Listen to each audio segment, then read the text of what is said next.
LFDI aims to help organizations in local communities across Ontario learn about, develop, launch, and implement collective impact approaches that directly improve outcomes for youth in their community.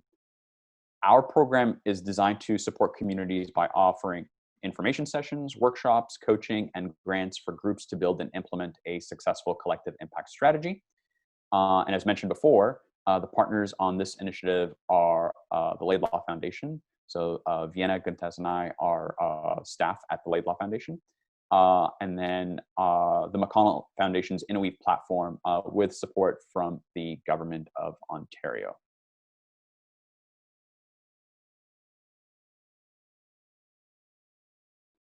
As some of you already know, Laidlaw has taken new steps on the path of supporting youth well-being and will focus its work on the young people that are in the justice system, education system, and the child welfare system. But between 2013 and 2018, Laidlaw Foundation's strategic goal was really focused on advocating for young people being healthy, creative, and fully engaged citizens. So the foundation supported a broad range of emerging issues impacting young people across Ontario, things like civic engagement, education, youth justice, service gaps to newcomer youth, youth experiencing homelessness, basically opportunities where young people take action on what they feel is needed to make their communities more inclusive, equitable, and healthy. And then fast forward to 2019, we took a long, hard look at our work, where we refined the foundation's priorities, and now over the next 4 years, the majority of what Laidlaw is going to be doing is focusing on building the capacity of engaging with and advocating for young people in Ontario who are impacted by the justice, education, and child welfare system. So here on this slide is our new mission and vision. And in 2019, Laidlaw launched the Youth Action Fund, which offers grants to grassroots initiatives working with youth who are underserved by the education system and overrepresented in the justice and child welfare system. So the Youth Action Fund provides operating and project grants to organizations and initiatives working in Ontario. And so through this fund, they can request up to $100,000 per year for up to 3 years. Laidlaw also offers an Indigenous Youth Community Futures Fund as part of the Foundation's Declaration of Action on the Truth and Reconciliation Commission. And this funding is specifically for Indigenous youth in Ontario.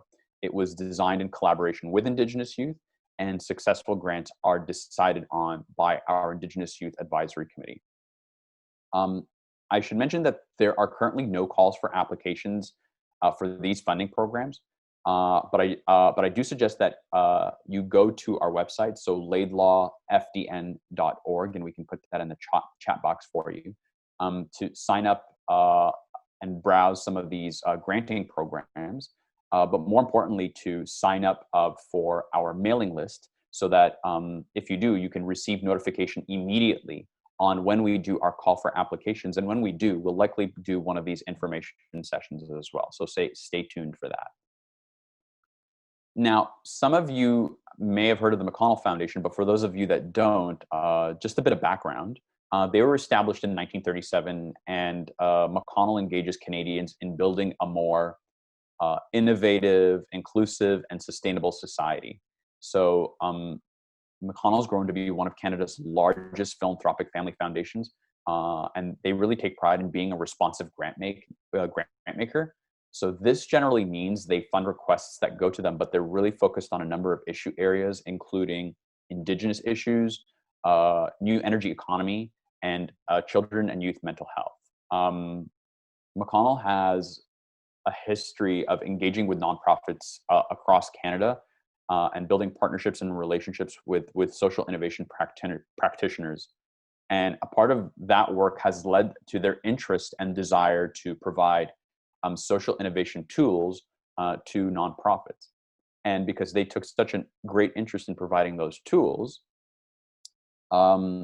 they established Innoweave, which was McConnell's response to a lot of the new pressures and shifting dynamics that charities are experiencing especially in grassroots organizations. And basically, it's an opportunity to help them move from being excited about and talking about innovative approaches to actually achieving outcomes. So to actually doing it. And Innoweave has been around for about 8 years. They've been around for about 12 years, and has done so much learning in that time. So one of their big learnings is, which will be the emphasis of today's information session, is the importance of clarifying your outcomes up front. And so a great entry point into Innoweave is their impact and strategic clarity module for single organizations, or their collective impact module for groups of organizations. So once you have that clarity, you may want to grow your impact. And so Innoweave offers modules like scaling impact and social enterprise to do this work.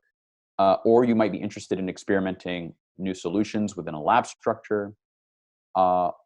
Ultimately, once you are on the journey towards impact, developmental evaluation at the bottom can help you design a framework that will allow you to evaluate your learnings and adapt your approach based on those learnings. So helping nonprofits apply these tools requires a range of support. So Innoweave developed a process which aims to move organizations through knowledge development, by accessing online and in-person resources, to action. So one day in-person or online workshops that focus on strategy development, to results, which is tied to rigorous execution of plans and strategies developed in partnership with coaches. So our final question for today's session before we delve into this is we'd like you to give us an indication of how much you know about collective impact. So we'll go ahead and open our final poll and give you a few seconds to answer that. Thanks very much.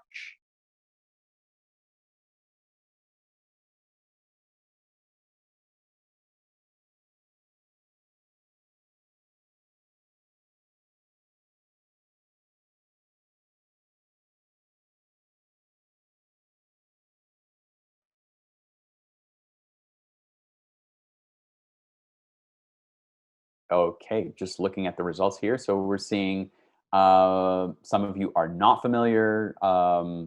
Say a big portion of the people on the call today are somewhat familiar, and a small percentage of you are actually very familiar. So that's good to know. Fairly common, I would say, in terms of talking about collective impact. But don't worry, we're going to have a chance to delve into that a little deeper. So what is collective impact? Collective impact is a group of organizations working together to address a major challenge by developing an integrated approach that fundamentally improves population level outcomes in a community. I know that that is a mouthful, but what we want to be able to do is break some of that down for you, including some of the terminology, so that you can get a little bit clearer on what collective impact is. We'll start with the group of organizations. So when we talk about a group of organizations in an ideal world, it's cross-sectoral. So this is a variety of nonprofit organizations that care about the issue, people with lived experience, government and businesses. So people who care about the issue you care about and come together to work on it. And what do we mean by population level? So population level outcomes means we are really intentional and clear about whom we are looking to benefit. And we would like to work with these people to get clarity on how to make that impact. So we start by defining our population. So here are some examples. So children 0 to 6 years in a particular neighborhood, city, or district.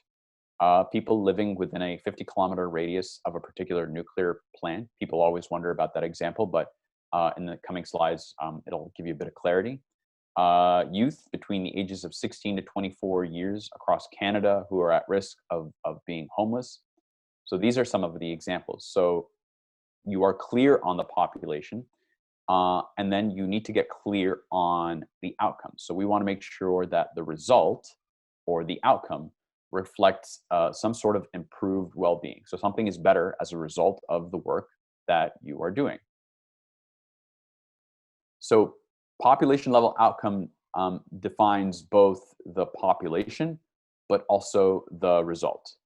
So what you aim to achieve and hold yourselves accountable to.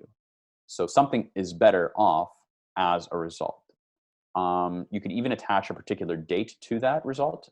So these are some examples of what a population level outcome might look like. And this is a good place to sum up what your initiative is fundamentally designed to do. So increasing the number of children 0 to 6 years meeting school readiness criteria in this particular county by 10%. 98% of residents within a 50-kilometer radius know what to do in the event of a nuclear emergency. So I take it that example makes a little bit more sense when you look at it in terms of a population level outcome. And then the third example is young people 16 to 29, youth that are homeless, so that between the ages of 16 to 29, homelessness is reduced across Canada by 20% for that particular population. So about 9 years ago, so in 2011, there was an article that came out in the Stanford Social Innovation Review on collective impact, and it was written by John Caney and Mark Kramer. It talks about the 5 conditions of collective impact.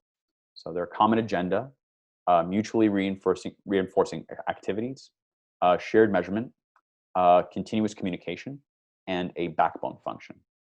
So what we've done is we've reprioritized the conditions based on what we see is working on the ground. So no matter what the collective is doing, they are always focused on population level outcome goal. So that needs to be the primary focus. Second to that, a little bit different wording, we're very much working together. We've determined what the strategies and activities need to happen in order to achieve our outcome goals. We would call this part, we would call it the theory of change. So what and how are we going to do that work? We do need to have shared measures to ensure we're on track and working towards the outcome. And of course, communication and backbone function will be critical support in order to make progress. So why don't we look at an example using this table? So this is a snapshot of a collective that Youth CI supported to end youth homelessness in and around Kingston. So their group has defined what it is that they're going to do. So they've defined what ending youth homelessness means, and young people would not be homeless for more than 30 days. So they've defined what each of their outcome means, and it is grounded through data that they have acquired through research. And I also want to note that successful collaboratives usually conduct extensive research and data collection to understand both the problem and how systems will need to shift over time.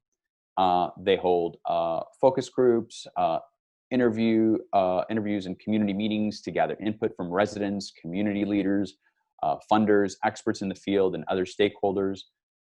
They then determine in order to achieve that, we have a clear theory of change to get there. Theirs is focused on prevention, integrating the system, and expanding that out to the region. And all of the activities and strategies they have planned in their theory of change all lead to this outcome.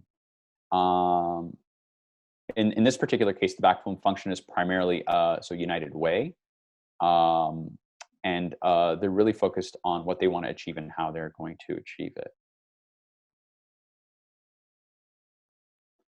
Now, here are some great questions that that point to the scope of your initiative. They're taken from the White House Council on Community Change, which was formed about a decade ago in December of 2010 to demonstrate the power of engaging citizens and all sectors working together to address needs in the United States. So in the first bullet, you want to make sure it's the right fit. It's not too big for the kind of change you are going to make. For the second bullet point, you acknowledge that like these are systemic changes. These could be policy changes. They take long, they do take a long time to happen. In the third bullet, you believe there is merit to have partners from different sectors to create this change. The fourth bullet, you're tracking the data, and this is what's going to drive your strategy. So that if the data is telling you that you aren't hitting your mark, you change what you are doing in order to change course to get results that you are looking for. And then the final bullet, you believe people with lived experience are part of that discussion, and they definitely need to be part of the discussion. This continuum paints a good picture of how different groups of organizations might work together. A number of charities who exist together but aren't working together are coexisting. So maybe they're not fully aware what the other is doing, but that's okay. That's a good starting point. And as you work down the continuum, it's the far end. It's the far end that you want to get to in order to have true collective impact. Now, you don't go from coexisting on the left overnight to the integrating piece. It's over time you pass through this spectrum. So I just want to take a moment and quote from the White House Council for Community Solutions to clarify what defines a collaborative. So collaborative needs to be more than just a collection of institutions. Without community members actively sharing in the process, they may pass up an opportunity to get better results and sustain their accomplishments over the long run. So Nashville, for example, had a children and youth master's plan where youth and families were heavily involved in the development of the initiative. High school students served as one of the 3 co-chairs, and other students had places on the task force as well.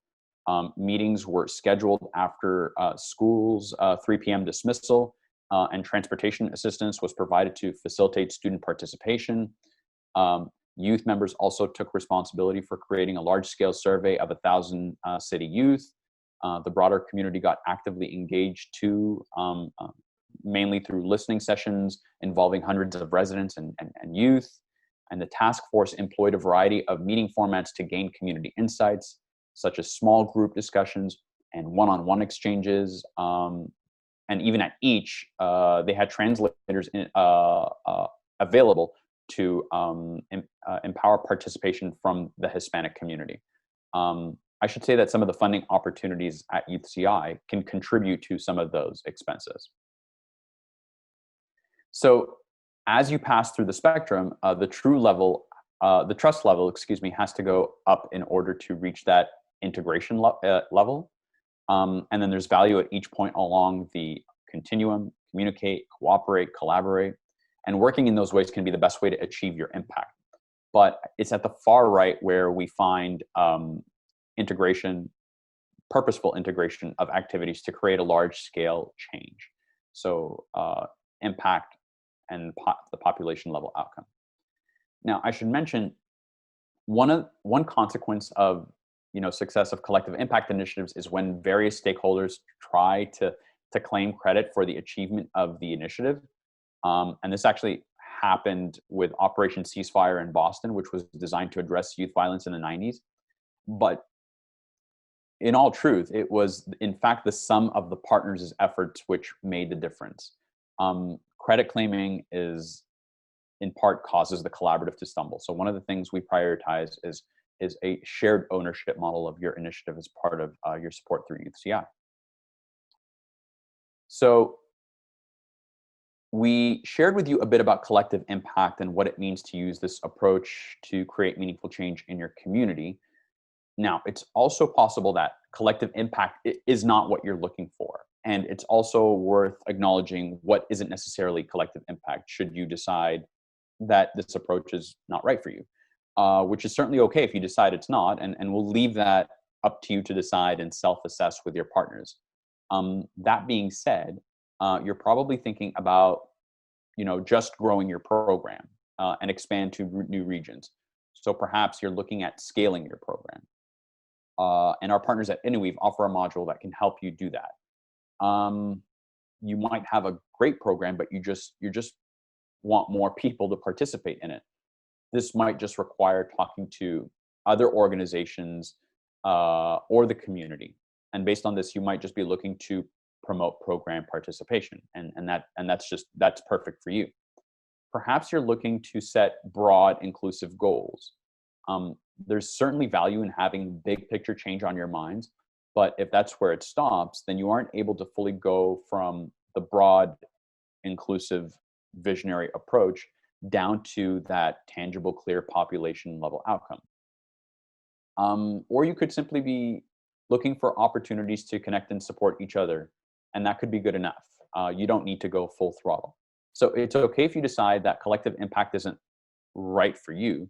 If you do and you find your work is more aligned with one of these examples, you're welcome to reach out to us, and we can connect you with someone either at Laidlaw or Innoweave to have that discussion.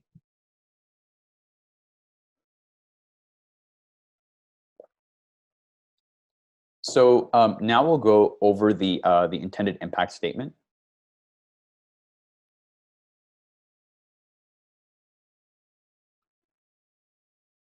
So the intended impact it basically gives a clear idea about the change your collective wants to see in your community. It's basically defined by a focus on geography, a target population, and the expected impact that you hope to achieve. So for those of you who haven't thought about this process specifically, an easier way to start to focus on each of these individual questions of what will become your full statement. What will you achieve, for whom, and by when? So again, your intended impact can stem from the need to break down what you can reasonably expect to do. That means creating a concise, specific statement that is measurable and realistic. So what will you achieve? So what outcomes will you hold yourselves accountable to? For whom? So tell us about the beneficiaries.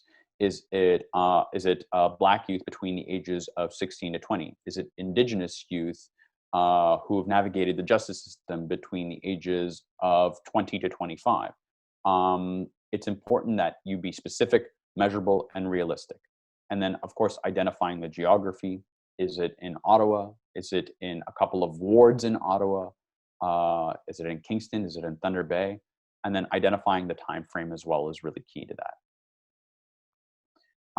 Here are some examples of intended impact statements. The one in the middle is the collective impact statement for the United Way KFL&A group, which is the one we've been using as our example for this session. Now, I want to note that these statements are not just coming from a discussion on what do we want to achieve. It did start that way, but as they were developing it, it became grounded in evidence from past programming and activities, as well as external evidence like research, literature reviews, and best practices. I'm not going to go over these ones individually. I'll leave them up here for you, but you will be getting the presentation deck if you want to review them on your own time. So the next piece is, what is the theory of change?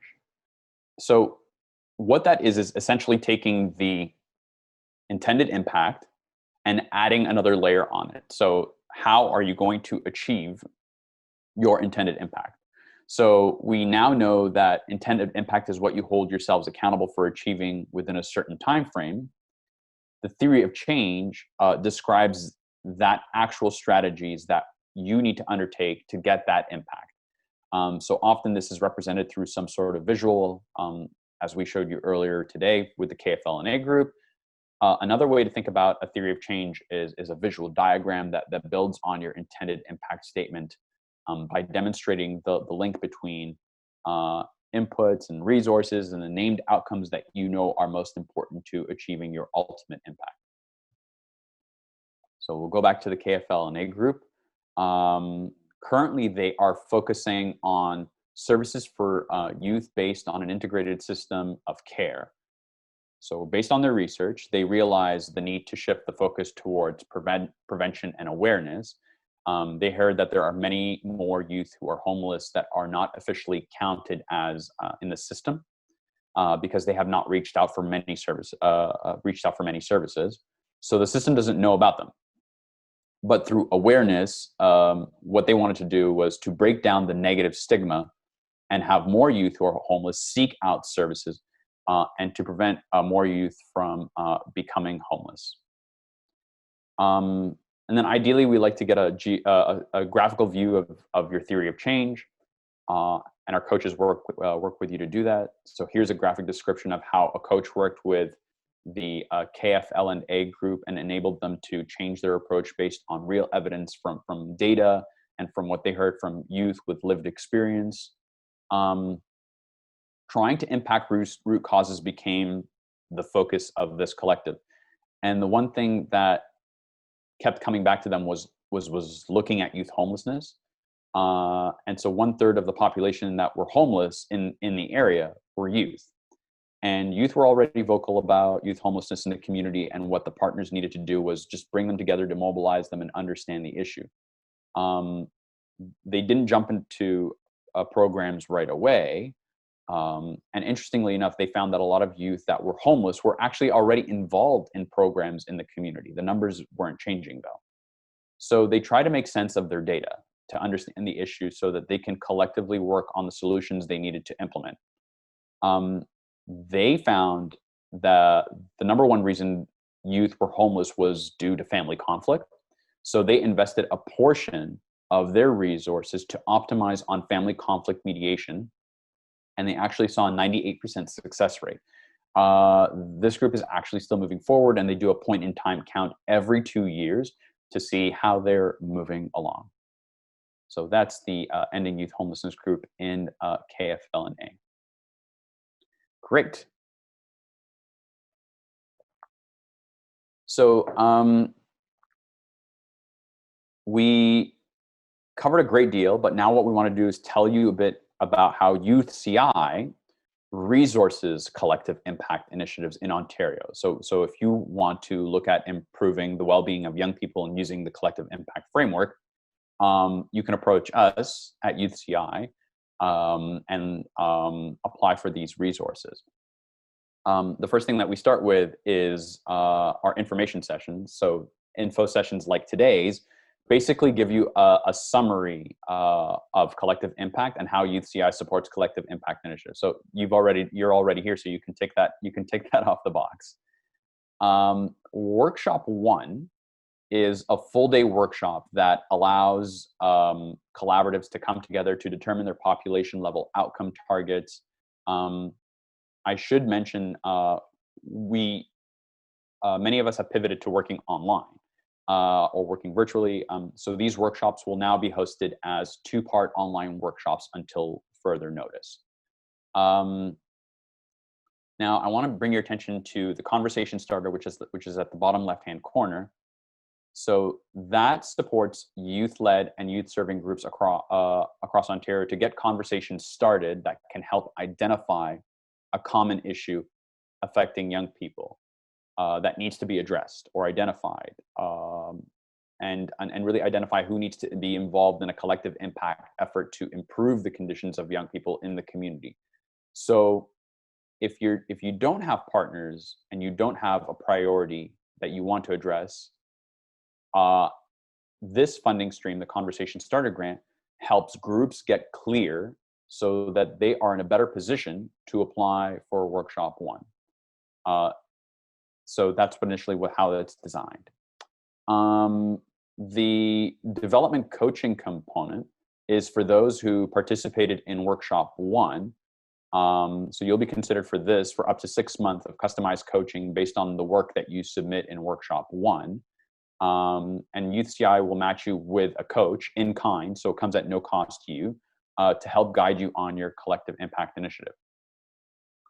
Now, also, if you participate in Workshop 1, you're also eligible for up to $10,000 to help explore your initiative in tandem with the development coaching support. So this is for groups that need further resources to define their goals, like commissioning research in your community to advance your plan, providing compensation for young people with lived experience to be at the table and participate. So it's basically funding for up to 6 months to do the exploratory phase.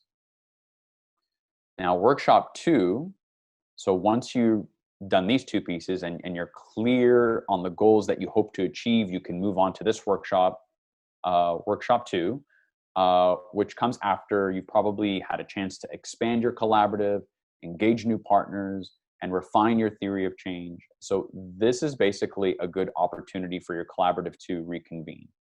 And if you've participated in workshop 2 and you have a clear understanding of your goals and how you can use coaching to achieve those goals, then you're considered for 12 months of customized coaching based on the work that you submitted to help further refine your theory of change and begin laying out your action plan. After the planning coaching phase is you'll be eligible for a launch grant, which is up to $60,000 to help launch your initiative. And this is for groups that have defined their goals and can use resources now to advance their plan. And it's funding for up to 6 months. And then last but certainly not least, the execution grants are up to $225,000. And they're designed for groups who have developed a very robust initiative and have a strong plan in place. So all the theoretical design is in place. Organizations that have completed their launch grant are then invited to apply to this directly, and funding is up to 18 months. So here again are the key elements based on their categories. You're attending the information session. We also have the workshops, the coaching and funding. And once again, we'll be sharing this presentation deck with you, so please hold on to it to reference the UCI program's processes. Now, separate to the UCI process, we also offer a youth leadership training program for young people between the ages of 16 to 29. So this is not for collaboratives. It's actually for individual young people. So it's basically designed to connect a young person with a mentor to gain valuable knowledge and collective impact. So if you noticed in the Youth CI process, there were coaching opportunities. The Youth Leadership Training Program actually matches a young person with a coach to learn how to become an expert facilitator, to gain tools, a mentorship and knowledge that they can use for their own work and to further a collective impact initiative on their own time.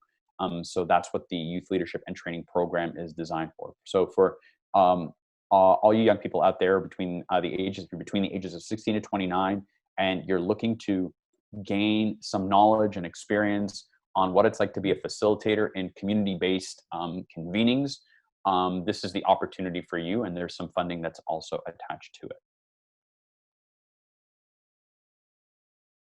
All right, so we've given you a lot of information. There's just a little bit more. So what do you do next? If you're interested in the Youth CI program, go to laidlawfdn.org to access the online application portal. The applications that are open to all of you are the Conversation Starter Grant, Workshop 1, and the Youth Leadership and Training Program for individuals.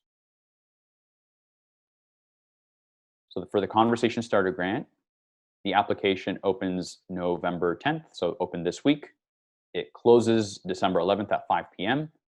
and decisions will be notified by January of 2021. For groups interested in the Conversation Starter Grant, you're basically a youth-led and or youth-serving group looking to build a collaborative. It could be very informal. You're basically convening to specify which population of young people you want to support and in which community in Ontario. And you're basically looking for just some small funding to help you get your youth collective impact conversation going in your community. The Workshop 1 application is open as of November 10th. Decisions will be made, applications will close by December 11th by 5 p.m.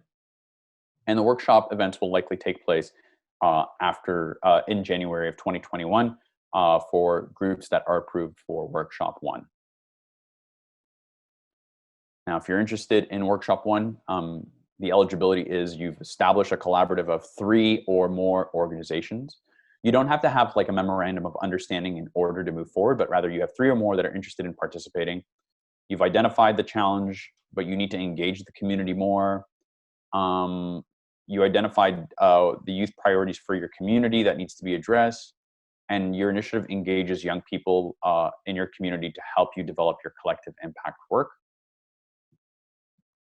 And then the third application is youth leadership training, and that's for individual young people who wish to be matched with a mentor and learn a little bit more about what it's like to be a coach that facilitates large convenings.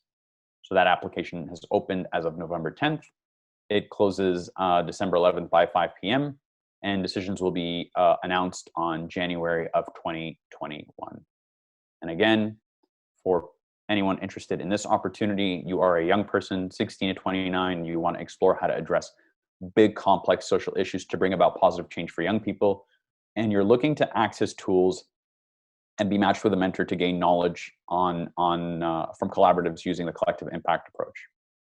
So with all that being said, what I want to do right now is hand over things to Vienna, who is our grants manager at Laidlaw, to give you an overview of how to access the online application portal. So over to you, Vienna. Great. Thank you so much, Tamer. Hi, and welcome everyone to the information session. My name is Vienna, and I oversee the administration of the Foundation's grants. As Tamer mentioned, I'll be walking you through how to apply for funding opportunities being offered via the CI program. To apply to any of the opportunities being offered for this round of the program, please visit our website, which is www.laidlawfdn.org. When you arrive at the website, from the menu, click on Grants and Programs.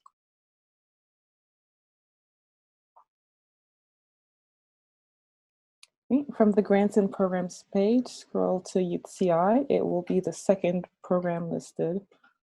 Prior to applying, I strongly recommend that you review the guidelines of the program as well as their due dates. On the left side, under this lovely person, click on Apply Now or Sign In to our granting portal.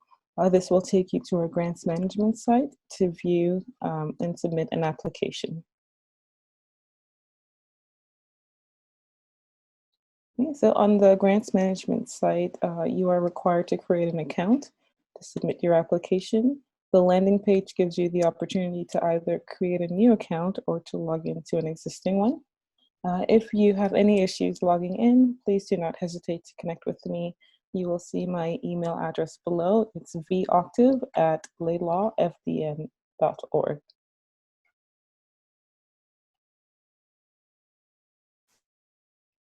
Okay, so once you've logged in, click on Apply.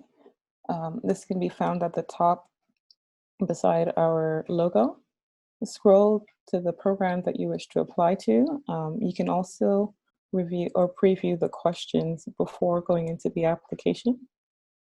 And then when you're ready to move forward, click on Apply.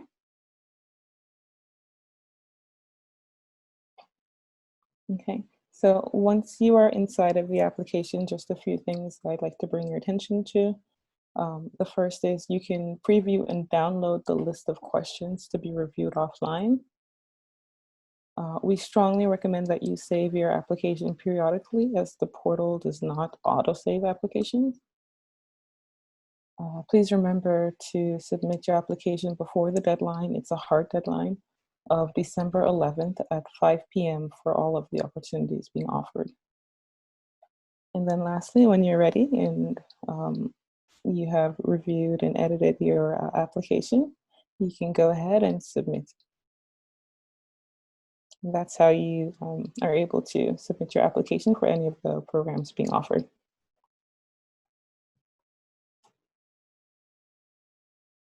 Great. Thanks very much, Vienna. Before we dive into the Q&A portion of the session, we'll probably have a few minutes to do that. We just wanted to inform you of some of the target youth populations that we're focused on. They're all listed here for you. And again, you'll be receiving the presentation deck. So these are some of the priorities that we are going to be giving to groups as part of our application intake. But essentially, the program is quite broad and addresses a number of can address a number of priorities within communities across Ontario. So if there is something that is not listed as part of our target youth populations, but you're interested in putting forward an application, I would certainly say you're welcome to do so, provided that you've met some of the eligibility criteria for each of the applications that are currently open. With that being said, just a reminder to everybody that we have 2 more sessions that are coming up. We have one on November 17th at 6 p.m. and the one on November 19th at 2 p.m. We'll be joined by Rogue Benjamin, who will be our ASL interpreter.